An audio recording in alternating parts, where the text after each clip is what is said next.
안녕하십니까. 오늘도 예정론 구절 발언해서 계속 이어가도록 하겠습니다. 지난번까지 이제 구약에 들어와서 창세기와 출애굽기를 했었다면 이번은 세 번째 시간으로 민수기에 나오는 예정론 구절 발언 해석으로 들어가도록 하겠습니다. 이번에도 목차는 똑같습니다. 이번 본문은 민수기 23장 13절부터 26절이 되겠고요.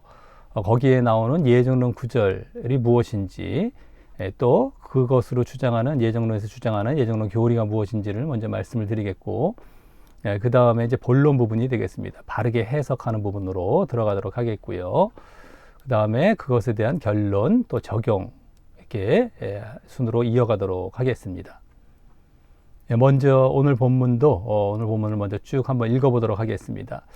발락이 가로되, 이 발락이 나오는 걸 보니까 발람과 발람 선지자와 발락 왕, 이 사건이 되겠죠. 거기 본문이 되겠는데, 발락 왕이 가로되, 모압 왕 발락입니다.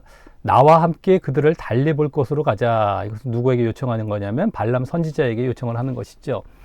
거기서는 그들을 다 보지 못하고 그 끝만 보리니, 이스라엘을, 이제 그들이라는 게 이스라엘인데 끝자락만 보이는 거예요.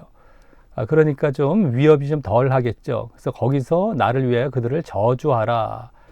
지금 이스라엘 백성이 지금 정복하려고 모압까지 계속 들어왔단 말이죠. 모압 평지에서 지금 이렇게 머물고 있는 가운데 발락 왕이 두려워해서 발람 선지자를 데려다가 이렇게 저주를 시키는 가운데 있고, 이미 저주가 한번 있었지만 잘 안 됐습니다. 그래서 이번에는 그 끝만 보이는 곳으로 좀 이스라엘에 대해서 조금 더 자신감 있게, 용기 있게 저주할 수 있는 곳으로 데려가는 것이죠. 별거 아닌 것처럼 보일 수 있는 이 끝만 보이는 이런 곳으로 가서 저주를 시키는 이런 장면이 되겠습니다. 그래서 소빔들이라는 곳으로 인도하여 또 비스가 꼭대기에 이르러 7단을 쌓고 매 단에 7단 모두에 수송아지 하나와 수장 하나라는 이런 이방인의 이 제사 드리는 풍습대로 이제 제사를 드리는 겁니다. 하나님께. 여기 지금 비스가 꼭대기라는 곳이 끝만 보이는 곳이 되겠고요. 발람이 발락에게 이르되, 발람 이 선지자가 발락 왕에게 이르되, 내가 저기서 여호와를 만날 동안에 여기 당신의 번제물 곁에 서소서. 여기 지금 번제물 여기 나왔었죠. 제물을 드리는 것 곁에 왕은 거기 계십시오. 제가 저쪽 가서 여호와라는 분 하나님을 이제 만나고 오겠습니다. 이제 이렇게 요청을 하고, 여호와께서 발람에게 임하사 그 입에 말씀을 주어 가라사대. 그러니까 저쪽으로 발람 선지자가 가서 지금 여호와로부터 이제 말씀을 이렇게 받게 되는 것이죠. 말씀을 주어 가라사대 발락에게로 돌아가서 이렇게 말할지니라라고, 이렇게라는 어떤 내용을 이제 하나님께서 발람 선지자에게 준 겁니다. 그래서 발람이 와서 본즉, 발락 왕에게 왔겠죠. 제물 곁에 있었던. 그래서 발락이 번제물 곁에 섰고, 또 모압 귀족들도 함께 있더라. 귀족들과 함께 번제물 곁에 서 있던 겁니다. 아까 번제물 드렸던 것 7단에다가 발락이 발람에게 이르되, 여호와께서 무슨 말씀을 하시더냐, 이렇게 발람 선지자에게 지금 물어봅니다. 발락 왕이. 발람이 노래를 지어 이제 가로되, 노래로 이제 대답을 해주는 겁니다. 발락이여 일어나 들을지어다. 십볼의 아들이여 나를 자세히 들으라. 이제 내용이 이제 들어가죠. 그러면서 19절부터 이제 들어갑니다. 하나님은 인생이 아니시니 시건치 않으시고 인자가 아니시니 후회가 없으시도다. 어찌 그 말씀하신 바를 행치 않으시며 하신 말씀을 실행치 않으시랴. 이게 이제 오늘 밑줄 친 부분이 되겠고, 예정론 9절이 됩니다. 인생이 아니고 여기 인자가 아니다. 사람이 아니기 때문에 시건치 않는다.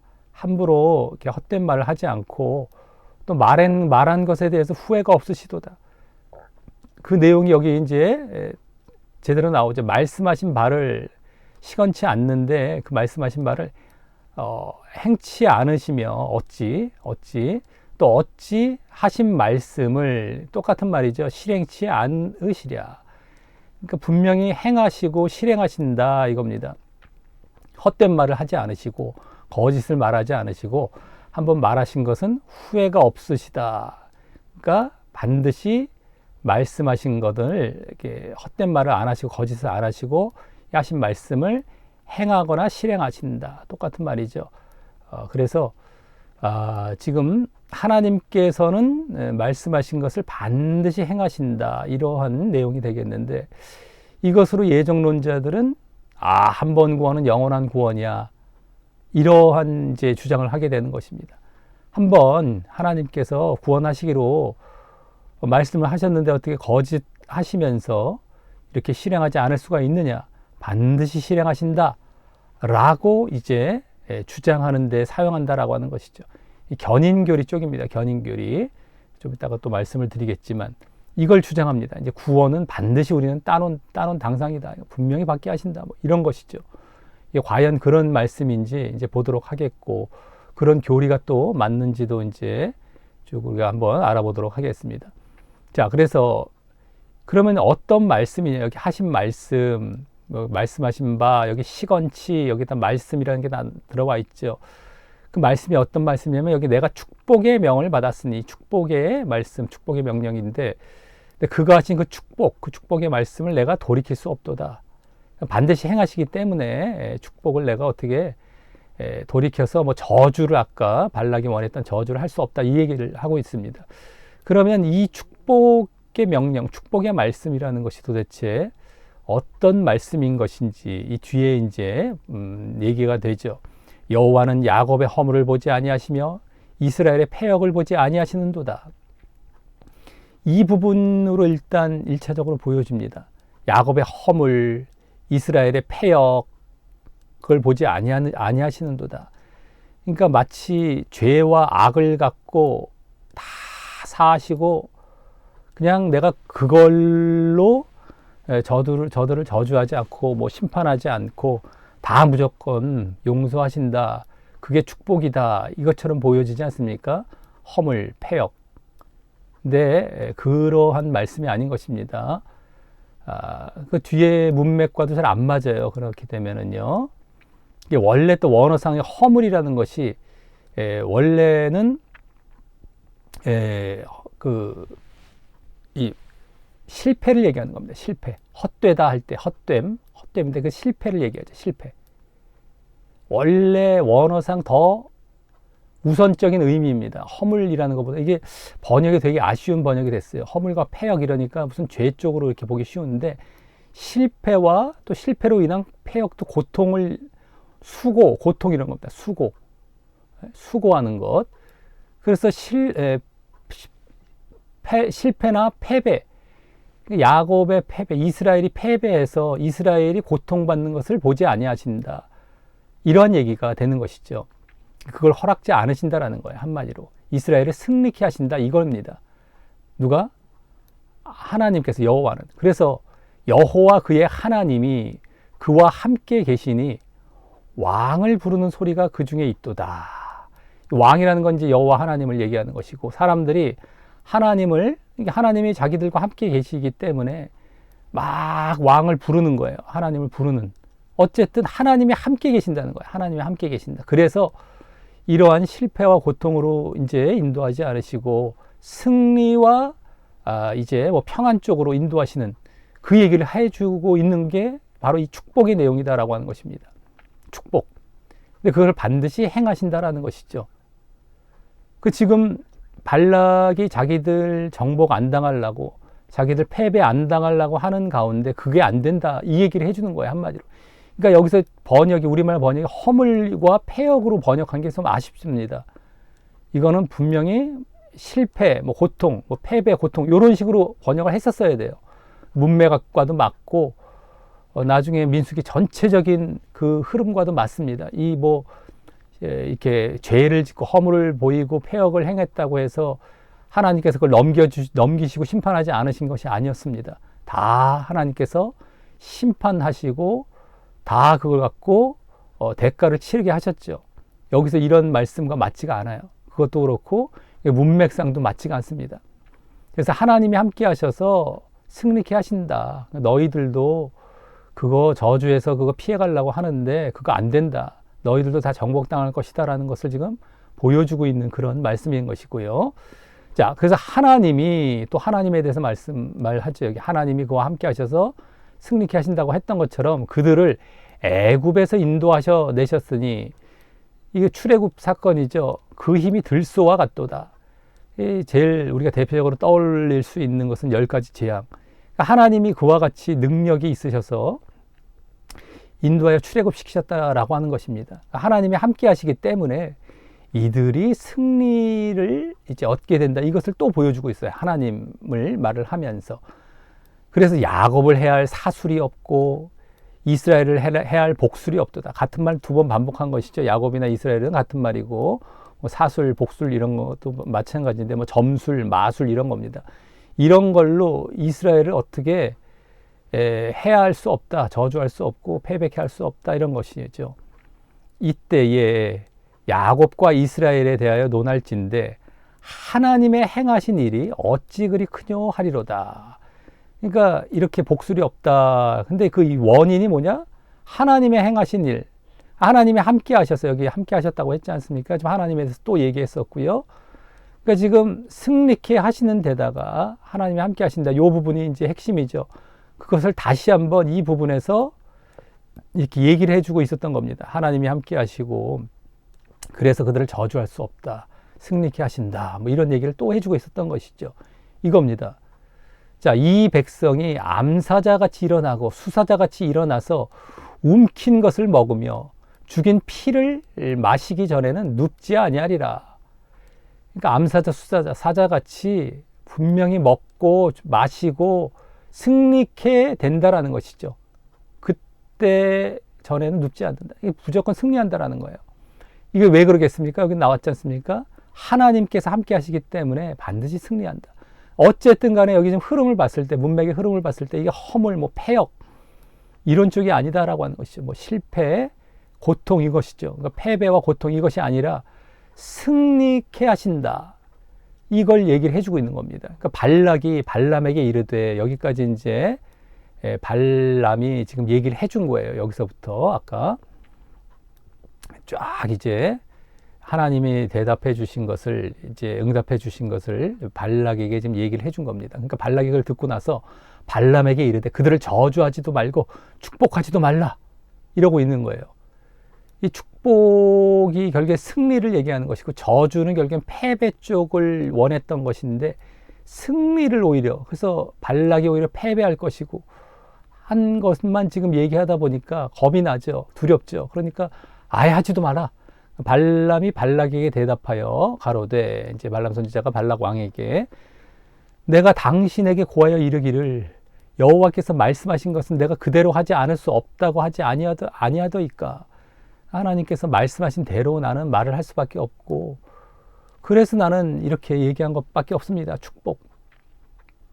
이 얘기입니다. 우리 잘 아는 아주 유명한 말씀들이기도 한데, 여기서 어쨌든 간에 중요한 것은 하나님께서 승리케 하시는 그 내용이 되겠다라고 하는 것입니다. 이 시건치 후에 했을 때에, 그래서 이제 뭐 하신 말씀을 반드시 이루게 하신다는 것은 여기서는 지금 승리케 하시고, 그래서 뭐 고통을 보지 않도록 하는 그 얘기를 지금 하고 있는 것인데, 이것이 뭐 그냥 뭐 우리의 구원을 갖고 무조건 그냥 이렇게 구원케 하신다라는 말씀이 아닌 것입니다. 좀 이따 이제 왜 이렇게 또 하셨는지는 이제 우리가 해석을 하면서 거기서 또 이제 또 뒷부분 쪽에서 또 말씀을 드리도록 하겠습니다. 어쨌든 내용이 이렇다라는 것을 먼저 말씀을 드렸고, 이제 본격적으로 오늘 본문으로 들어가겠습니다. 예정론 구절과 예정론 교리.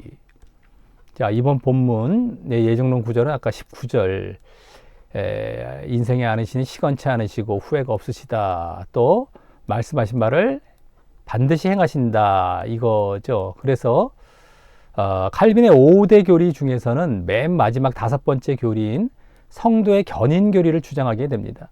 그 교리는 예정론에서 말하기를 성부에 의해서 선택되어, 이거 뭐 창세전 선택 이걸 얘기하죠. 이들은 한 번 하나님의 부르심을 받은 사람은 한 번 구원 받은 사람 이게 되죠. 그럼 성화의 과정에서 일시적 방황은 있을 수 있으나 멸망하지 않고 결국 구원에 이르게 됨을 말을 한다라고 합니다. 그러니까 한 번 구원은 영원이다. 영원한 구원이다. 약간 방황은 있을 수가 있고 잠깐 뭐 타락하거나 잠깐 뭐 죄를 짓는 경우가 있을 수 있지만 결국 어떻게든 구원으로 인도하신다. 이게 성도의 견인교리 아니겠습니까? 많은 사람들이 이걸 또 철석같이 믿고 있는데 성경에서 전혀 그렇지가 않죠. 믿었다가도 타락해서 믿음에서 떠나고 구원을 잃게 되는 경우가 수도 없이 나옵니다. 그래서 경고하고 주의를 주고 하는 내용들이 성경에 얼마나 많은지 모릅니다. 그리고 그것이 우리의 가르침의 상당 부분 정말 그 중요한 내용 또 비중 있는 내용으로 계속해서 우리에게 요구가 됩니다. 근데 그걸 안 가르치고 다 됐다 그러니까 성경에서 그 비중 있게 가르치는 우리에게 주장하는 내용들은 제쳐버리고 그걸 가르치질 않습니다. 사람들이 교회에서. 그러니까 다 됐냐 딴 것만 자꾸 가르치니까 우리가 깨어서 늘 조심해야 되고 믿음 잃지 않도록 구원 잃지 않도록 해야 된다는 것을 얘기해 줘서 늘 깨어있도록 해야 되는데 그렇지 못하게 사람들을 만들어 놓고 다 느슨하게 만들어 놓고 다 됐냐 깨어있을 수가 없죠. 이미 마귀에게 다 잡혀가죠. 믿음 다 잃은 상태고 구원에서 떨어져 있는 상태입니다. 허다하게. 그래서 지옥 가게 만드는 이게 다 어디서 출발을 한 것이냐. 바로 이 예정론, 성도의 견인교리 때문에 이런 것들이 지금 조장이 되고 이렇게 많은 경우에 지금 퍼져서 사람들이 지금 계속 지옥을 향해 가는 것입니다. 그러니까 절대 이런 것은 이제 받아들여서는 안 되고 여기서 벗어나야 됩니다. 이런 거 맞지가 않습니다. 이게 맞지가 않습니다. 자, 즉 그 구절처럼 여기 지금 오늘 구절이죠. 하나님께서 인생이 아니시기 때문에 결코 시건을 하시는 분이 아니시며 헛된 말을 안 하시고 후회할 일은 결코 하지 않으시는 분이시기에 하나님께서 하신 말씀은 반드시 행하시고 절대로 변개치 않으시고 그래서 이런 하나님께서 우리를 향하여 사랑을 베푸시고 그 사랑은 우리를 구원하여 천국으로 데려갈 예정을 가지고 계신다라고 하며 말입니다. 아주 좋죠. 아주. 사랑 절대 변하지 않습니다. 내가 잘못했는데도 사랑을 변하지 않는다. 이것이 아니단 말이에요. 내가 잘못했다. 또 회개를 하지 않았다. 잘못도 뭐 고의적으로 막 그냥 하지 말라는 걸 고의적으로 하면서 또 회개도 뭐 제대로 하지도 않고 이랬을 때 하나님께서 변개치 않으시는 분이 아니세요. 반드시 경고하시고 벌을 내리시고 또 말을 안 들으시면 결국에는 뭡니까? 형벌을 내리시는 거예요. 지옥 가게 하시는 것이다라고 하는 겁니다. 그러니까 이런 착각에 빠지지 말아요. 내가 어떻게 하든 간에 이런 것은 다 여기 깔려 있잖아요. 이 잘못된 가르침에. 내가 어떻게 하든 간에 사랑하셔. 아유, 나는 한번 믿어드렸으니까, 믿어줬으니까 무슨 거래가 되어 있죠. 말들은 그렇게 안 해도 은연중에 이런 것만 주장한다는 게 벌써 그런 거래를 하고 있는 중인 거예요. 내가 믿어줬으니까 당신은 나에게 이렇게 해야 돼요. 사실 그 심리는 그런 겁니다. 그 마음속에 사실 그걸 얘기하고 있는 거예요. 하나님을 갖고 놀고 있죠. 그래 놓고 자기는 뭐 아무리 잘못되어도 당신 나한테 이렇게 해줘야 돼. 이렇게 요구하고 있는 것이 바로 이제 성도의 견인교리입니다. 그러니까 하나님 앞에 교만하고 상당히 참 거만하고 오만한 거죠. 그럼에도 포장들은 얼마나 그냥 그럴듯하게 포장을 해놨는지 그냥 뭐 사랑 외치고 말이죠. 예? 그렇게 해서 구원받을 거면 세상 구원 못 받을 사람은 아무도 없습니다. 성경은 그것이 아니거든요. 진짜 믿음으로 들어와서 너희들 이런 장난하지 말고 제대로 믿고 영원히 내 앞에서 그런 모습을 보여라. 그래서 구약에서는 경외라고 하죠. 경외. 그게 진짜 믿음인 겁니다. 근데 그런 것은 싹 빼놓고 맨날 이런 것만 타령하는 거예요. 아유, 하나님을 경외? 그 두려운 하나님을 우리가 그냥 받아들여야 되냐? 뭐 이렇게 또 얼토당토 않는 주장을 하죠. 하나님 앞에서 우리가 낮아지고 겸손하고 하나님이 창조주이십니다. 주인이시고요. 우리가 그 앞에서 정말 순복하고 순종하고 낮아지고 이렇게 할 때 하나님께서 그래 내가 너를 귀하게 여기노라 또 내가 너를 친구 삼노라까지도 하나님께서 해주시는 것이지 내가 하나님 앞에서 성경에 친구란 말도 나왔으니까 내가 당신 뭐 좀 친구 좀 삼을래요. 괜찮죠? 뭐 이러면서 말이죠. 갖고 놀고 말이죠. 하나님을 갖고. 이런 게 아닙니다. 착각을 하지 마시고 하나님 앞에서 그런 잘못된 자세 때문에 이 아담과 하와의 선악과도 사실은 하나님과 같아지려고 하나님 앞에서 까불까불 거리다가 그렇게 선악과를 따먹은 겁니다. 지금 수도 없는 사람들이 그 자리에 있어요. 사실은요. 하나님 앞에 낮아져야 돼요. 순종해야 되고요. 겸손과 순종이 얼마나 우리의 믿음의 가장 중요하고 기본적인 자세인지 모릅니다. 근데 맨날 이런 타령만 하는 거예요. 나는 엉망으로 하면서 말이죠. 자, 그래서 말들은 듣기가 엄청나게 좋습니다. 그리고 자기가 제대로 믿음을 안 보이고 잘못된 상태에 있는 사람한테 얼마나 이게 위로가 되고 위안이 됩니까? 듣기 엄청 좋잖아요. 자신은 돌아볼 것도 없고 그냥 준다고 하니, 사랑을 주고 구원 해주신다고 하니 얼마나 좋습니까? 근데 분명히 그런 것이 아니다라는 것을 분명히 아시고 제대로 된 믿음 보여야 된다라는 것입니다. 자, 그리고 그 교리에 대한 대표적 신약 구절로서요, 견인교리, 우리가 전에 보았던 요한복음 10장에 나오는 내가 저희에게 영생을 주노니 영원히 멸망치 아니할 터이요 또 저희를 내 손에서 빼앗을 자가 없느니라. 좋죠. 그죠? 영생 구원에 대해서 영원히 멸망치 않는다. 그러니까 한 번 구원은 뭐 영원한 구원처럼 보여지지 않습니까? 자, 그리고 고린도전서 1장에도요. 주께서 너희를 우리 주 예수 그리스도의 날에 책망할 것이 없는 자로 끝까지 견고히 하시리라.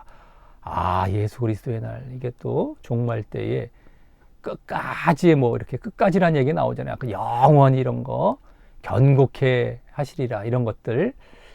그러니까 다 견인처럼 보이죠. 끝까지 어떻게든 간에 구원하시는 것처럼 보여지지 않습니까? 또 요한복음 13장에 예수께서 세상에 있는 자기 사람들을 사랑하시되 끝까지 사랑하시느니라. 여기도 끝까지 사랑, 왜 끝까지 나오고요. 자, 또 히브리서 10장에 저가 한 제물로, 예수님이 한 제물로 거룩하게 된 자들을 영원히 온전, 또 영원이란 말이 나오지 않습니까? 이런 말씀 등을 이제 견인교리로서 뒷받침하는 구절로 들기도 하는데, 모두 문제가 무엇이냐면 예정론에서 항상 그렇듯이 문맥을 전혀 고려하지 않아서요. 이게 어떤 문맥 가운데 이런 말씀이 나온 것인지를 전혀 고려하지 않고 여기만 똑 잘라갖고 자기 마음대로 해석해서 마음대로 갖다 쓰고 있다라고 하는 것이죠.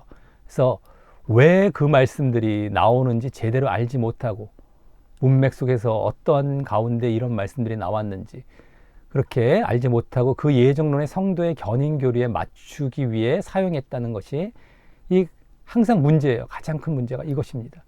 이건 다 뭐냐면은 앞에서 다 제대로 된 믿음에 대해서 가르쳐 주시고 그러한 믿음 안에 너희가 있을 때에 그게 전제 조건입니다. 그리고 그것을 계속 유지해 갈 때에 제대로 된 믿음 자체가 바른 믿음이죠. 그 다음에 그것을 또 유지해 가는 거예요. 지속이죠. 지속. 이게 전제가 됐다고 보시면 이제 되겠습니다. 간단히 말씀드려서. 바르게 믿고 끝까지 믿어라 이건데요. 이게 전제가 된 상태에서 이렇게 할 때는 내가 반드시 이런 것을 책임져 주리라. 뭘 책임져 준다? 구원. 이런 것들을 책임져 주리라 하시는 거예요. 그러니까 구원에 대해서 의심하지 말라라는 것은 뭐냐면은 너희가 이렇게 할 때에 구원은 내가 반드시, 지금 눈에 안 보이잖아요, 구원이. 근데 이것을 의심할 수가 있거든요, 사람들이. 내가 정말 그럴까? 근데 이것만큼 너희가 제대로 한다면 내가 이건 반드시 보장하니까 이거를 너희들이 최선을 다해서 하라 라는 것으로 이 말씀을 주시고 계신 것입니다. 항상 조건이 그것이었어요. 이 구원을 내가 보장하리라 라고 하는 것은 이것에만큼은 내가 분명하게 이건 내가 책임진다. 왜 예를 들어서 뭐 부모님이 자식에게 선물을 주겠다. 뭐 어린이날에. 근데 너가 이거를 잘해서 뭐 공부를 잘해서 몇 점을 받으면 주겠다. 약속을 했는데 이제 자식들이 왜 의심할 수가 있잖아요. 그 장난감 사주기로 했는데 정말 사줄 거예요. 그러니까 너무너무 갖고 싶어 하는 거예요. 그 자식이. 근데 막 의심할 때 그건 내가 반드시 보장할게 라고 신신당부해주는 이런 것과 똑같은 겁니다. 정말 그렇게 내가 공부를 열심히 해서 몇 점 이상 받았더니만 정말 구원을 얻게 되어졌다. 이것만큼은 의심하지 마. 하지만 너 할 것만 잘하면 돼. 이것을 권고하고 이것을 격려하기 위해서 이 말씀을 해주신 것이다 라고 하는 겁니다. 이것을요. 이게 중점이 되는 것이라기보다도 이것만큼은 너 의심하지 말고 흔들리지 말. 이것에 대해서 내가 분명히 책임질 테니까 너는 이거 잘해. 강조점은 여기에 있었던 겁니다. 우리의 믿음 쪽에. 이게 다 이런 문맥에서 나온 거예요. 이걸 분명히 아시기 바랍니다. 맨날 이런 건 안 보고 요거 다 죽여놨잖아요. 아까 앞에도 말씀드렸죠.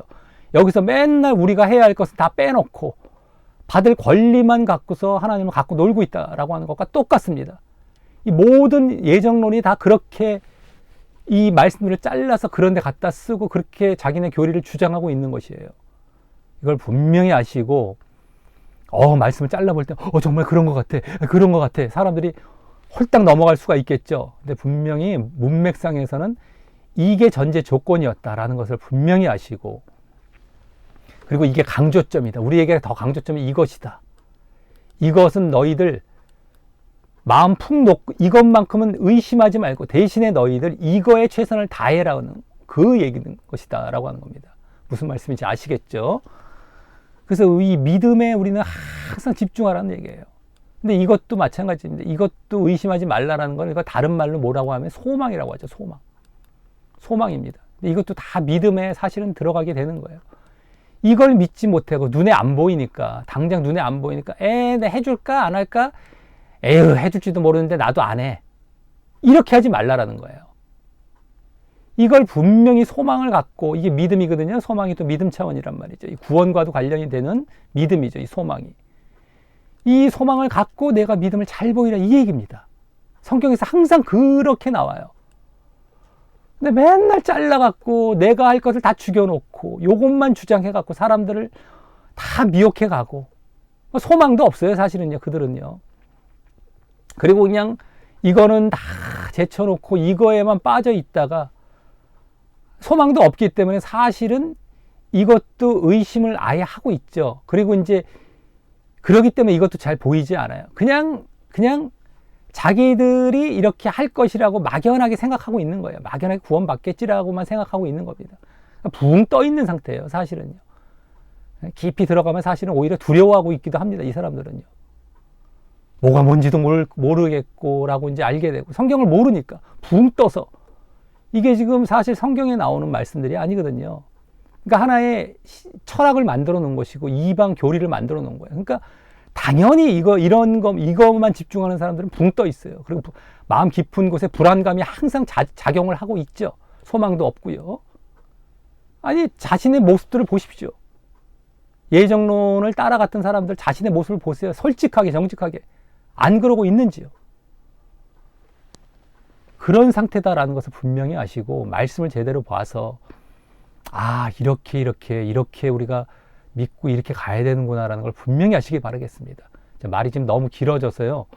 얘기는 뭐 하다 보면 한도 끝도 없어지고 시간이 너무 가다 보니까 이제 이 정도로 끝나겠는데 어쨌든 분명히 아시길 바라겠습니다. 좀 길게 얘기를 했다고 해도 의미를 제대로 이제 말씀을 드리고 우리가 분명히 알아야 되기 때문에 이 견인교리에 다시는 넘어가지 말라는 차원에서 아주 반복하고 강조해서 말씀을 드린 것이니까 이해를 하시고 이제 가시기를 바라겠습니다.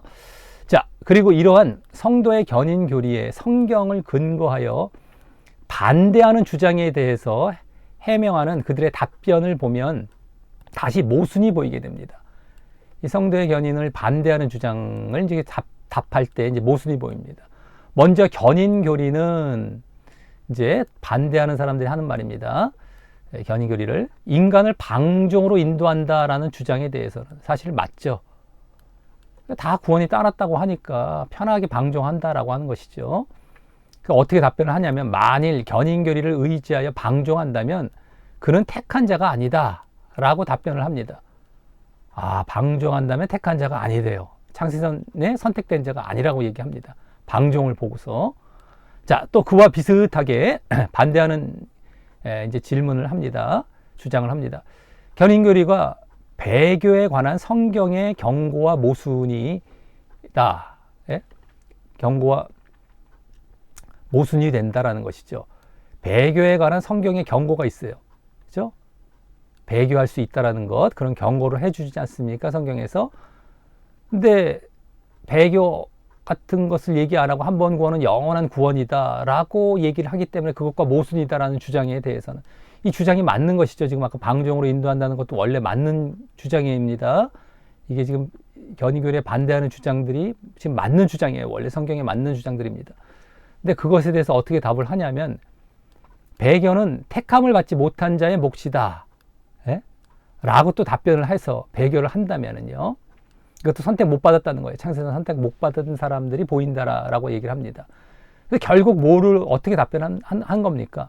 어떤 사람이 택함을 받아 견인에 들어가는 것 여부가 자신이 어떻게 하느냐에 따라 달라진다는 말을 한 것이 되어서 결국에는 배교를 하던 여기 지금 방종을 보이던 이걸 보이면 뭐가 된다?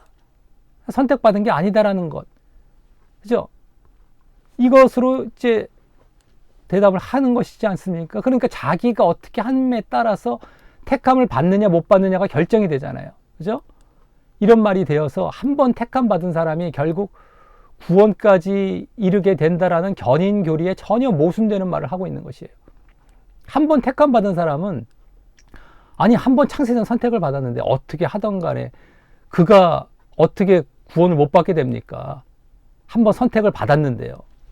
그럼 그가 무슨 방종을 보이거나 배교를 해도 아까 또 얘기가 나왔지 않습니까? 그 사람은 어떻게 또 이끌어갖고 또 다시 뭐 구원으로 이끈다 이런 얘기도 있었고요.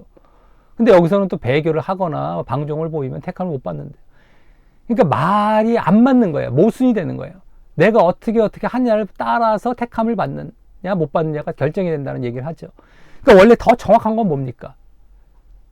이 택함이란 말 자체가 사실은 믿음을 보여주는 것이죠. 믿음을. 에? 믿음, 창세전 선택이 아니라 그게 정확하게 맞아떨어지잖아요. 내가 방종이나 배교를 보인다면은 택함이 아니라 창세전 선택이 아니라 믿음을 받지 못한 자의 몫이다. 그러니까 택함이라는 것도 창세전 선택의 택함이 아니라 믿음으로 말미암는 택함.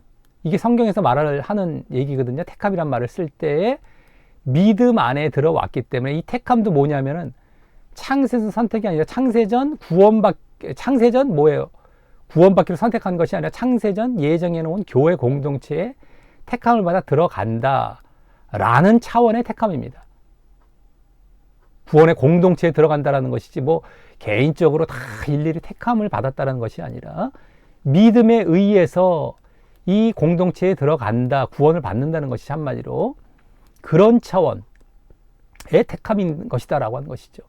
그래서 이 창세전 선택으로 말을 하는 것이 맞지가 않고 믿음으로 얘기를 하면 맞는 거예요. 믿음으로 얘기하면.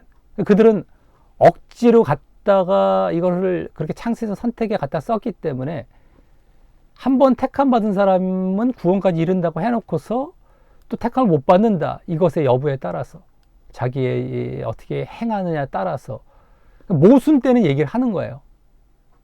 에? 모순되는 얘기를 하는 것입니다. 그래서 말을 이렇게 할 땐 저렇게 하고 이렇게 할 땐 저렇게 말을 해서 피해가죠. 그래서 그럼에도 그들은 자신이 무슨 말을 하는지도 모르는 것입니다. 때마다 어떻게든 답변만 하기만 하면 되는 줄 아니까 말입니다. 그러니까 자기들이 모순이 되는 답변을 하면서도 그냥 답변만 하면 되는 줄 알아요. 그리고 넘어가 버리죠, 자기들이. 그래서 이렇게 이 택함을 이제 지금 자기가 행한 것에 따라서 받는 것, 이것은 믿음입니다. 믿음으로 말미암는 구원을 얘기를 하는 것이지 창세전 선택이 아닌 것이에요. 이 택함이라는 것은 믿음입니다. 믿음. 자, 어쨌든 이 모순된 이런 대답들, 이런 얘기를 많이 한다라는 것. 이게 지금 예정론에서 뭐 이것뿐만이 아닙니다. 온통 모순이에요. 온통. 모든 5대 교리가 다 모순된 이런 대답들을 하고 있어요. 우리가 맛배기로 이번에 이제 구약에서는 조금씩 이런 것들을 보고 있죠. 신약 때에는 좀 시간상 생략을 하고 넘어갔습니다만서도 이런 주장들 하는데도 불구하고 꿀꺽 받아 넘기고 그들 따라가고 믿지 마시고 모순이 너무 그냥 잘 보여지니까 그걸 보면서도 항상 거기서 빠져나오시길 바라겠습니다. 자, 이제 시간이 좀 많이 흘렀을 텐데 바르게 해석 본론으로 들어가서 이제 해석을 하도록 하겠습니다. 조금 빨리 한번 쭉 가보도록 하겠습니다. 자, 먼저 이번 본문의 배경을 말하기 위해서 민수기 전체 구조와 또 23장 이번 본문 앞부분의 내용을 이제 말을 하겠습니다. 민수기는 1장에서부터 10장 10절까지에서는 시내 광야에서의 준비가 나오면서 인구조사와 또 진영의 조직 나오고 이제 광야에서 쭉 이제 생활할 그 준비들이죠. 그래서 다양한 법령들 또 제의적 규정들 뭐 율법 관련된 이것을 정비하는 내용이 나옵니다. 이후 10장 11절부터 21장 35절까지에서 21장까지에서는 또 시내 광야에서 모압까지의 긴 여정이 나옵니다. 이제 모압이 이번 본문의 배경이죠. 거기까지의 긴 여정이 나오는데 거기서는 행군이 전열을 갖추고 광야 여정을 이제 시작을 합니다. 아까 여기 조직을 하고 막 준비를 했던 것처럼 광야 여정을 시작을 하고 그러다 만나 하늘에서 내려주신 만나만으로 만족하지 못하는 이스라엘 백성들의 불평과 또 아론과 미리암의 모세의 형과 누나죠. 근데 어쨌든 모세를 비방합니다.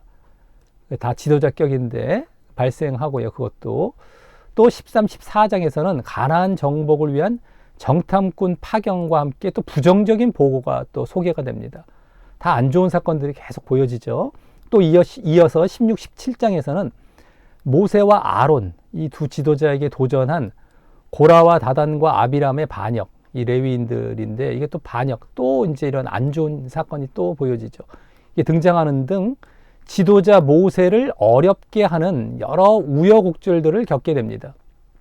상당히 그 안 좋은 사건들 이들이 자꾸 불순종하는 듯 그 모습들이 계속 보여진 것입니다. 그 가운데에 15장과 18, 19장에서는 지금 이 사건들을 지금이 안 나왔던 부분이 되겠죠. 거기서는 여러 이제 율법 규정들이 언급되고 또 광야 여정 중 아론과 미리암이 죽지만 아론도 형도 죽고 누나도 아까 반역을 이제 비방했던 이러한 둘 다 이제 죽게 되는 모습도 나오고 그렇지만 약속의 땅을 향한 약속의 땅이 어디입니까? 가나안 땅이죠. 그 약속을 땅을 향한 여정은 지속되게 되고 또 21장에서는 백성들의 만나와 메추라기에 대한 원망과 또 노뱀 심판도 보여지면서 또 원망이 나와요. 백성들이 또 원망, 만나와 메추라기에 나왔던 그래서 노뱀 심판도 받죠. 이렇게 불뱀이 와서 이제 물게 하고 노뱀을 봐서 다시 고쳐주셨던 이러한 심판을 또 이제 받게 됩니다. 그러면서 또 요단 동쪽 지역의 아모리 왕 시온과 바산 왕 옥과의 전쟁에서 승리함으로 정복이 묘사됨으로써 본격적인 정복이 시작이 됩니다. 자, 그래서 여기서 이 배경들을 이렇게 1장부터 말씀을 드렸던 것은요, 특별히 여기부터 이제 이렇게 쭉 보면은 여기는 아까 부정적인 사건들 많이 나왔었죠. 불순종하는 사건들입니다. 한마디로. 그래서 이제 여기 노뱀 심판까지 이렇게 보여지는 것이 거기에 대해서 심판을 받고 이런 응징을 받았던 내용들이 많이 여기 등장하고 있다라고 하는 것입니다. 민수기에서. 이런 배경도 우리가 이번 본문을 볼 때 알아야 더 제대로 볼 수 있기 때문입니다. 그리고 또 이제 정복이라는 것, 승리와 정복. 지금 이번 본문의 배경도 발락 왕이 이 정복의 사건을 듣고 나서 이렇게 자기의 옆 나라들이 막 지금 다 정복당하니까 불안해갖고 이게 이스라엘을 저주하려고 했던 배경이지 않습니까? 근데 승리를 합니다. 이스라엘이. 또 정복을 하고요. 이러한 배경을 잘 아셔야 됩니다. 심판도 이들은 받았고 또 그 가운데 지금 여기에 지금 정복 사건, 승리의 사건 이런 것들이 또 보여지고 있다는 것을 우리가 알아야 되기 때문에 배경을 본 겁니다. 자, 그 이후 이제 22장부터 마지막 36장 민수기 전체가 되겠습니다. 거기에서는 모압 평지에서의 야영한 모습, 모압 평지까지 아까 21장까지 왔다고 했었죠. 모압까지. 그러니까 이제 모압에 와서 22장부터 마지막까지는 민수기 마지막 끝까지는 거기서 야영한 모습이 나오는데 이때 이번 본문의 내용이 포함된 22장에서 25장, 이번 본문은 23장이죠. 근데 거기서는 모압의 진을 친 이스라엘을 경계한 모압 왕 발락과 또 발람의 이야기와 함께, 이제 발락과 발람, 이스라엘을 경계한 그런 이야기와 함께 모압 여인들과의 접촉을 통해서 바알 부호를 섬기는 반역이 발생하고, 저주는 실패했어요. 이스라엘을 저주하는 건 실패했는데, 모압 여인들을 접촉을 하게 해서 우상숭배, 바알, 부올의 바알, 그래서 이 바알을 섬기게 하는 이러한 우상숭배의 반역이 발생을 또 하게 합니다. 이 발람이. 또 그로 인해서 출애굽 1세대, 처음에 출애굽했던 1세대는 약속의 땅, 가나안 땅에 들어가지 못하고 새 세대가 또 등장을 해요. 새로운 세대가 등장하는 내용이 나오며, 이번 본문이 포함된 곳입니다. 22장부터 25장에서. 그러니까 이들이 다시 한번 반역도 하고 실패도 하면서, 근데 이제 발락도 이렇게 저주하는 걸, 발람도 이제 발락과 발람이 저주하는 것도 실패했지만, 그것을 통해서 이스라엘이 또 이제 이렇게 불순종하고 우상 숭배하는 잘못된 모습을 보이고, 그래서 그들은 이제 결국에는 다 약속의 땅을 못 들어가고 새 세대가 등장하는 쪽으로 가고 있다라는 겁니다. 그래서 26장에서는 두 번째 인구조사를 합니다. 이 새 세대, 새로운 세대에 대한 조사가 되겠죠. 그럼 다음 27장부터 30장에서는 제사와 절기에 대한 규정, 서원에 대한 규정 등이 보여집니다. 율법적으로도 또 다시 한번 가르쳐주고 이제 이렇게 하는 내용이 되겠죠. 다음 31장부터 36장, 이제 마지막 부분은 그동안에 쭉 이제 여정들 어떻게 광야를 지나왔는지를 또 소개도 하면서 가나안 땅의 분할 규정에 대해서 언급되는 것. 가나안 땅, 약속의 땅인데 거기를 어떻게 분할할 것인지에 대해서도 언급합니다. 누구에게 이 분할이 되겠습니까? 세 세대죠. 이 세 세대가 이제 중점이 되는 겁니다. 이들이 인구조사도 마찬가지고. 그래서 이쪽으로 쭉 이제 넘어가는 이러한 배경도 이제 있다라고 하는 것이죠. 자, 그래서 이번 본문이 포함된 22장부터 25장의 발락과 발람의 이야기는 이스라엘 백성들의 여러 가지 불평과 불순종도 보여진 이 광야 여정을 거쳐서 요단 동편의 몇 나라도 정복하고, 아까 아모리 왕 시온, 바산 왕 옥 정복이 된 거죠. 이런들. 그러면서 그 요단 동편 모압 평지까지 도착한 내용 다음에 나오는 사건인 것입니다. 그러니까 이제 발락과 발락이 이제 불안해해서 발람을 초청을 해서 저주하게 하는 것이죠. 자기들도 정복하면 어떡하냐.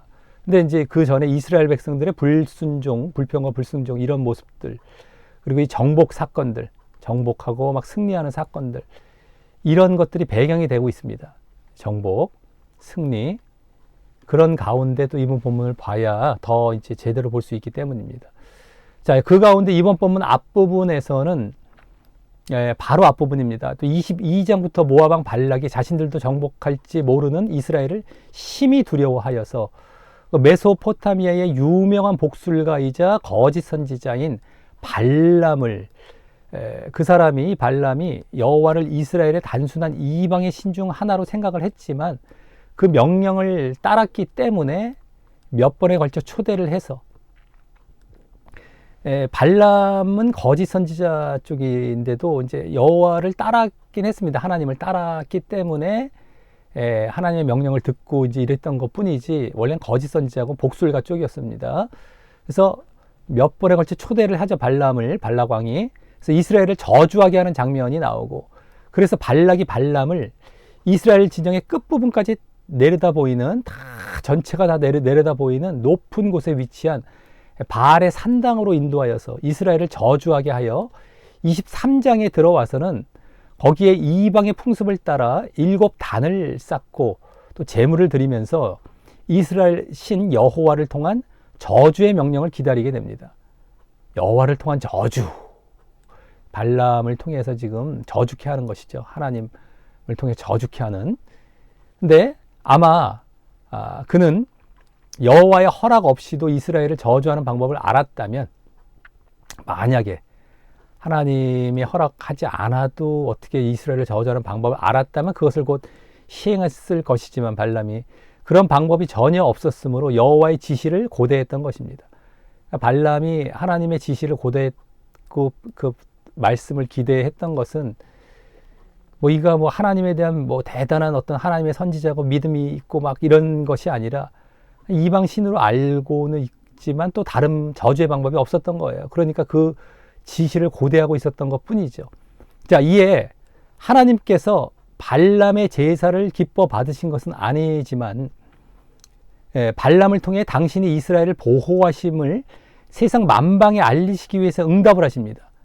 이방 사실 그 복술가고 거짓 선지자 쪽인데도 응답을 해주시는데 그것은 당신이 이스라엘을 보호하심을 이제 알리시기 위해서 세상 만방에 알리시기 위해서였던 것입니다.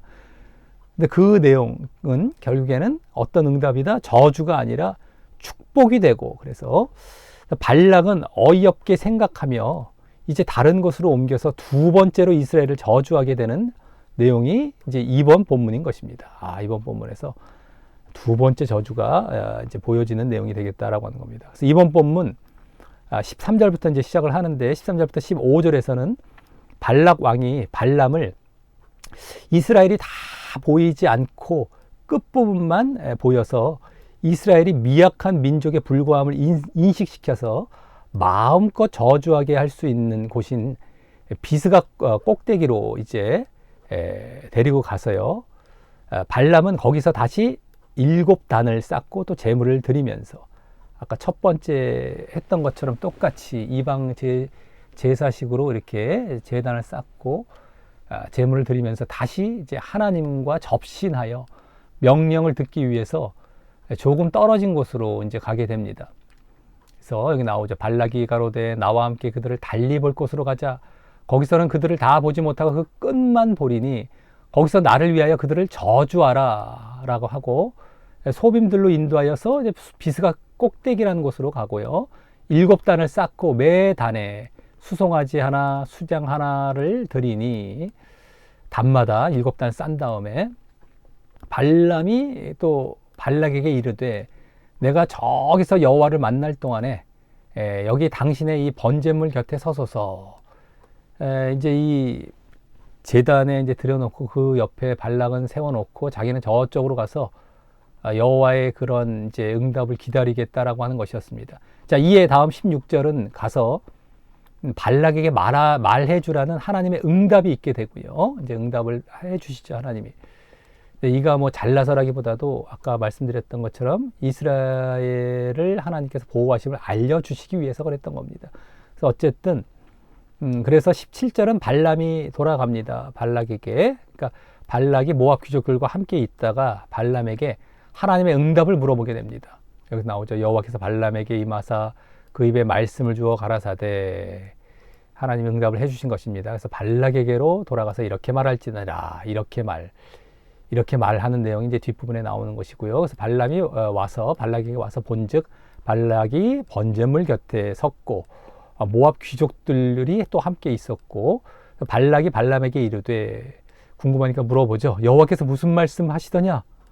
이에 이제 18절부터 24절까지 해서 발람이 첫 번째 응답 때와 같이 노래를 지어서 이제 발락을 향해 그 응답을 이제 전해주게 되는데 다시 저주가 아닌 축복을 전해주게 되고요. 이때 처음 말인 19절이 이번 예정론 구절이 되는 것입니다. 대답을 해주는 이 내용, 이 부분이죠. 발락이 노래를 지어 가로되 대답을 이제 해주는데 발락이여 일어나 들을지어라. 십볼의 아들이여 나를 자세히 들으라고 하면서 내용으로 들어갑니다.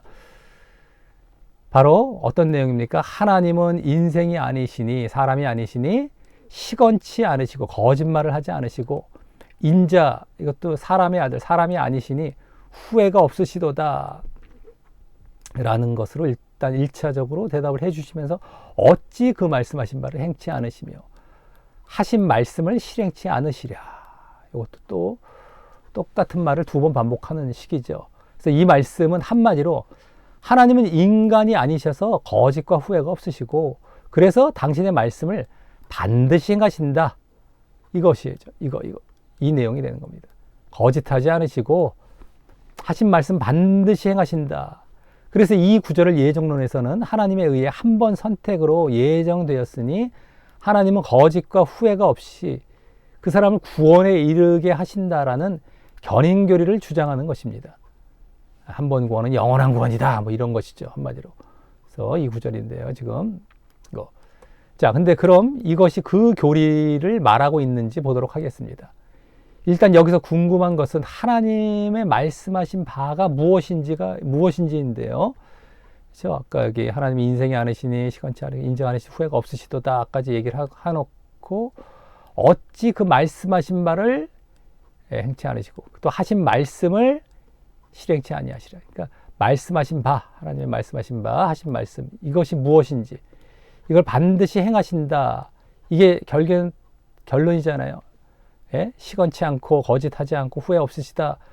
그래서 말씀하신 바 이게 예정론에서는 뭐 한마디로 구원 그걸 반드시 그냥 행하셔서 끝까지 영원한 구원으로 이제 하신다 이런 거기 때문에 이 중점이 되는 요겁니다. 하신 말씀, 말씀하신 바 그것이 무엇인지가 이제 궁금해지는데 그러면 과연 그런 것이냐? 이 지금 구원을 말을 하며 무슨 뭐 한 번 구원은 영원한 것을 얘기하는 것이냐?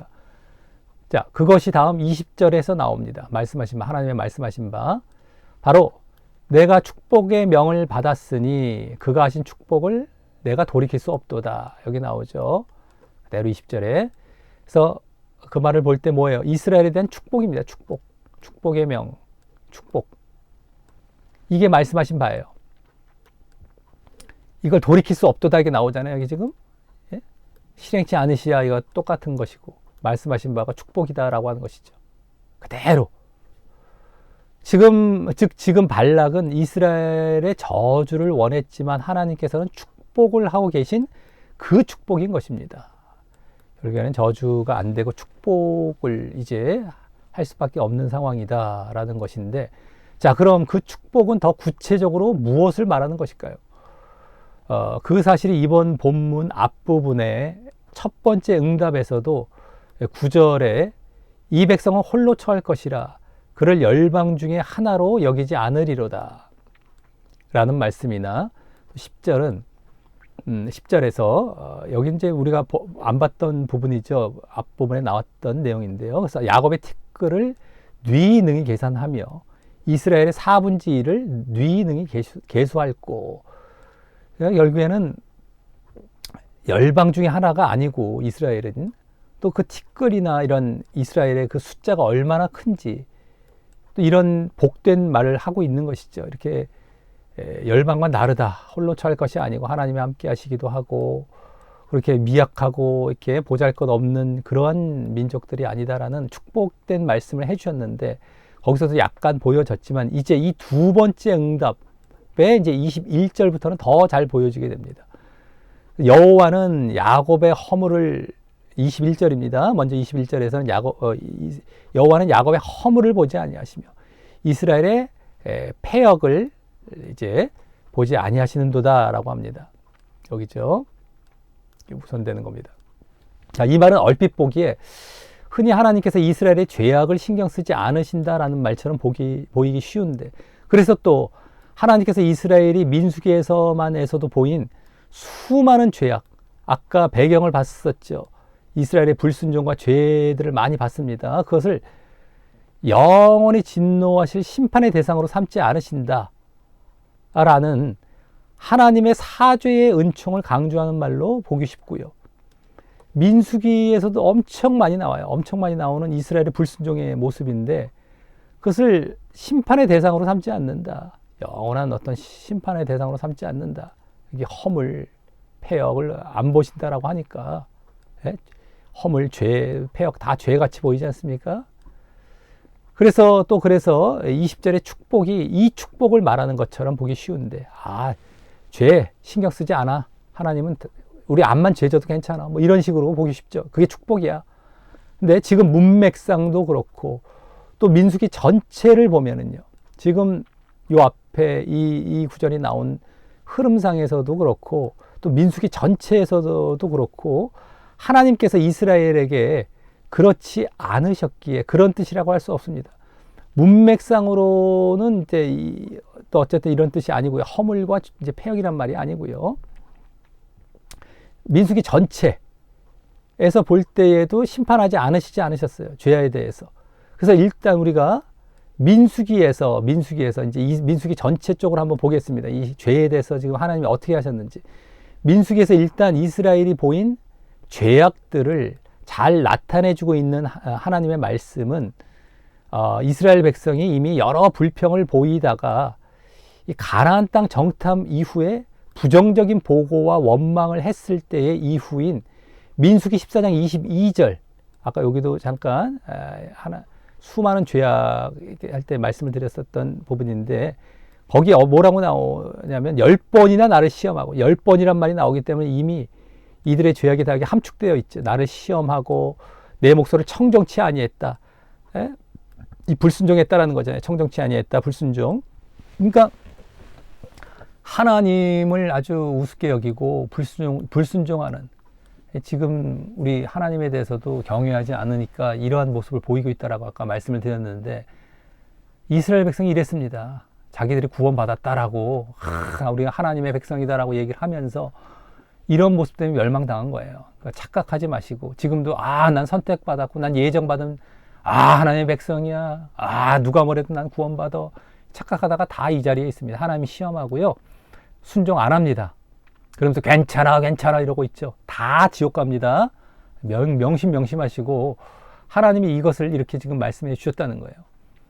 자, 그래서 하나님께서는 그때 그들을 향해 내가 그 조상들에게 맹세한 땅을 결단코 보지 못할 것이라며 심판의 말씀을 하시고, 이렇게 불순종하고 하나님을 거역했던 자들은 구원 못 받는다는 거예요.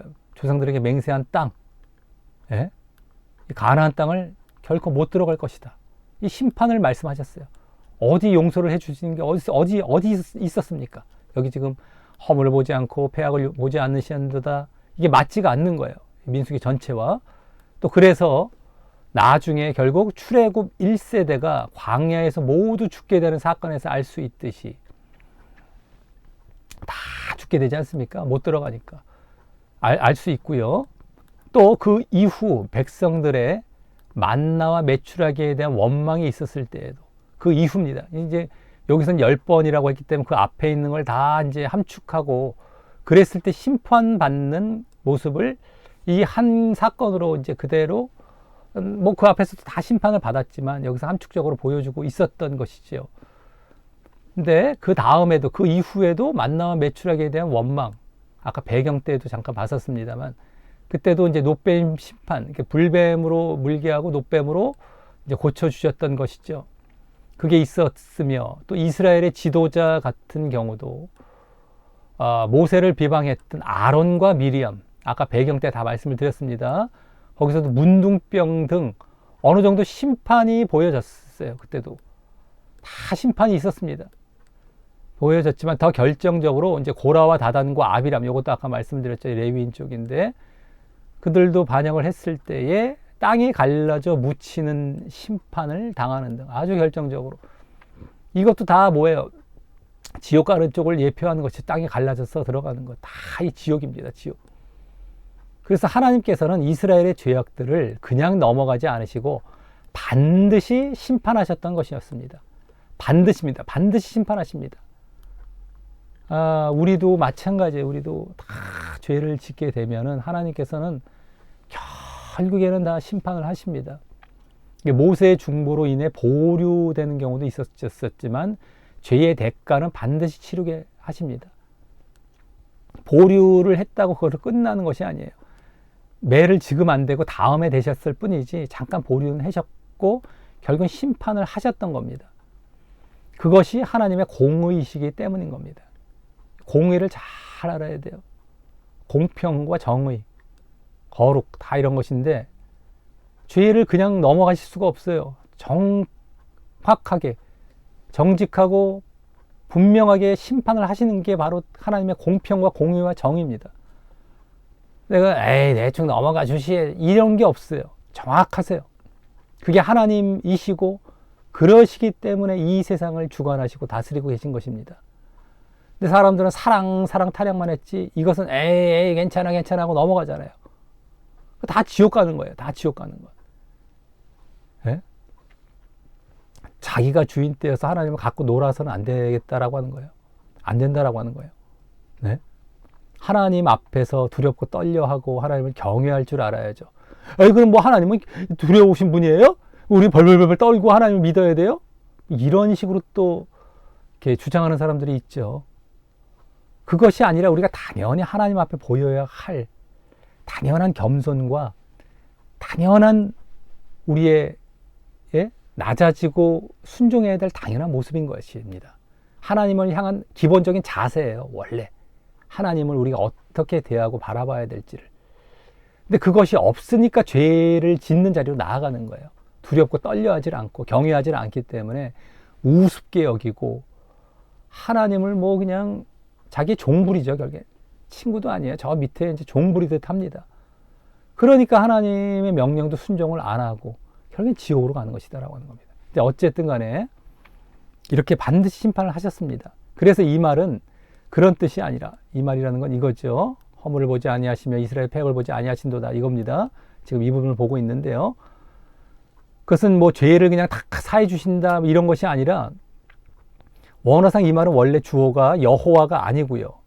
여기는 여호와는 이렇게 얘기를 했지 않습니까? 원어상도 원래 그것이 아니에요. 주어가 없습니다. 명확치가 않아요. 야곱의 그래서 야곱의 허물을 보는 자가 없고 이스라엘의 패역을 보는 자가 없도다 라는 뜻이기도 하고요. 예? 보는 자가 없다. 보는 자가 없다. 하나님이 이렇게 안 하신다는 것이 아니라 그렇게 하는 자가 없다 이런 얘기고요. 또 본다라는 말도 원래 주의를 기울인다라는 말이라서 신경 쓰지 않는다라고 할 정도로 결국에 뭐예요? 이스라엘의 부정적인 것, 여기 허물, 지금 패역이라고 여기 먼저 이제 번역이 되었던 이 부분이 부정적인 것이죠. 그것은 보는 자가 없다, 이게 상관이 없다라는 거죠. 이스라엘과 상관없다. 부정적인 것은 이스라엘과 상관없다라는 의미로 한 말인 것인데요. 이것이 원래 부정적인 것은 상관없다 이런 거. 근데 거기다 이 부정적인 것이 되는 여기 허물이나 패역, 허물이나 이 패역 있지 않습니까? 이게 부정적인 것, 상관없다라는 의미, 원래 말인데, 허물이나 패역도 원어상 더 우선된 뜻입니다. 뭐 부수적인 뜻이고, 뭐 구석에 있는 뜻이 아니라, 이게 원래 더 우선된 뜻이, 허물은 실패예요. 허물은 실패. 허물이 원래 실패라는 걸로 번역이 됐었어야 돼요. 그리고 패역도 마찬가지예요. 고통, 수고, 고통. 이 의미가 더 강하고 우선된 말인 겁니다. 그러니까 왜 번역을 조금 너무 잘못했다는 게 아쉬운데요. 그래서 결국 이스라엘은 실패와 고통과 상관이 없다. 이 말이에요. 이스라엘의 부정적인 것은 이스라엘과 상관없다. 이게 이제 더 구체적으로 이스라엘은 실패와 고통과 상관이 없다. 이 말로 이제 정리가 되는 겁니다. 여기서부터 여기까지가 이거죠. 여호와는 야곱의 허물을 보지 아니하시며 이스라엘의 패역을 보지 아니하신도다. 이 말은 뭘로 원래 번역을 해야 된다고요? 이스라엘은 실패와 고통과 상관이 없다. 이 얘기예요. 이 얘기. 완전히 많이 달라지죠. 허물, 뭐 하나님께서 또 패역 다 용서해 주신다는 것이 아니고 하나님께서 해주신다는 것이 아니고 주어도 원래 없다라고 했습니다. 원래 이스라엘은 실패와 고통과 상관이 없다. 이런 의미로 한 말이에요. 예? 뭐 죄가 아니라 실패와 고통입니다. 자, 그리고 21절 하반절부터는 이제 그렇게 그들의 실패와 고통이 없는 이유 차원에서 23절까지 해서 말을 하게 되는 것입니다. 21절 하반절 아까 안 봤죠? 여호와 그의 하나님이 그와 함께 계시니 왕을 부르는 소리가 그 중에 있도다. 그러니까 왜 실패와 고통이 없느냐? 하나님이 함께 계시기 때문이고요. 여기 왕을 부르는 소리라는 것은 함께 계시니까 하나님이 왕이시죠. 하나님을 부르는 소리가 있다라는 이 얘기일 뿐입니다. 어쨌든 하나님이 함께 계신다. 요 부분이 이제 이유가 되는 거예요. 실패와 고통이 없는 이유.